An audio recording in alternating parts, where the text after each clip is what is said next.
Lately, we've received many stories from our female viewers about grooms who almost missed the wedding because of faulty alarm clocks, car problems, or just plain forgetfulness. But this next story tops them all. Allison and Matt had only known each other for a few months when they began to realize that there was something special between them. But they did have their fears. At this point, I wasn't quite sure if I was ready to take it to, exclusive dating, because we were such good friends and I didn't want to ruin that. One night while they were spending time with friends at Matt's apartment, Matt told Allison that he was not feeling well. He was having trouble breathing and his heart was beating rapidly. We were just sitting on the couch. There was a lot of people in the apartment, people making food, I don't know, just a lot of things going on. And he was saying that he was getting really hot. His sister, Michelle, is a nurse. And so he went back into his room to call her and just ask her some questions. And, just didn't think much of it. I was just eating some popcorn. A couple minutes later, I just poked my head into his room and just said, like, how are you feeling? He was sitting on the edge of his bed, which is towards the back of the room. And he just was like, oh, I'm all right. Allison knew that something was not right. She left the room to again go check on Matt. Still didn't think much of it. I thought he was just playing a joke on me because he's just a jokester. And I'm like, get up, come out here, come hang out with me out here. I could tell he wasn't breathing. And at that point, I just kind of freaked out, and I ran, just turned around and yelled at his roommates to come to look in his room. Friends immediately began administering CPR to Matt as Allison called 911 for help. Police emergency.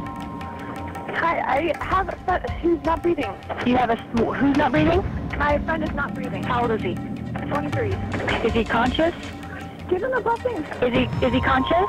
No, he's not. Okay, what's your address? He's turning blue. When the paramedics arrived 5 minutes later, Matt had turned blue. His heart had completely stopped. He was not breathing. We had no idea what was going to happen. At that point, he just looked like he was gone. Matt would lay in a coma for 3 days. His heart was beating, but he wasn't breathing on his own. Matt was clinging to life through the use of life support machines. The paramedics worked relentlessly and were able to regain a slow pulse. No one knew what had caused Matt's heart to stop. And then they rushed Matt away to the hospital.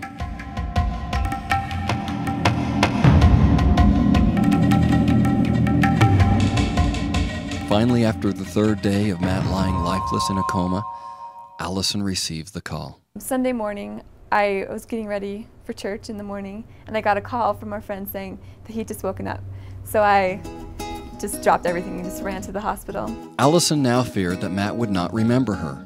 Because they told us he would probably have some short-term memory problems. So I was like, our relationship has only been short-term. So when he breaks up, even if he doesn't remember who I am, he won't remember the past couple weeks and it'll start all over again. The doctors had warned that Matt had lost some short-term memory. Not knowing if Matt would remember her, Allison walked into the room. Matt looked at Allison. So I went into the room and his dad was like, you know who this is? And he just kind of looked at me and just said it really slowly. He was like, Allison. At that point I was so relieved because I'd been worried about that for a couple days. It's like, oh, what if he doesn't remember anything about who I am? I was so happy that day. Everything had been so sad and so dark. Then all of a sudden he was awake, and that was the day he had to wake up, or they were saying it wouldn't be for a couple weeks.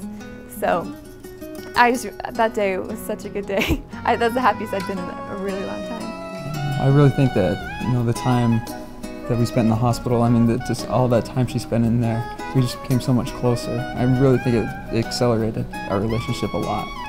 That time, in those 2 weeks that I was in the hospital, our relationship accelerated a whole lot. Matt had suffered from Wolff-Parkinson-White syndrome. This is an additional electrical connection between the upper and lower chambers of the heart, causing the heart to malfunction.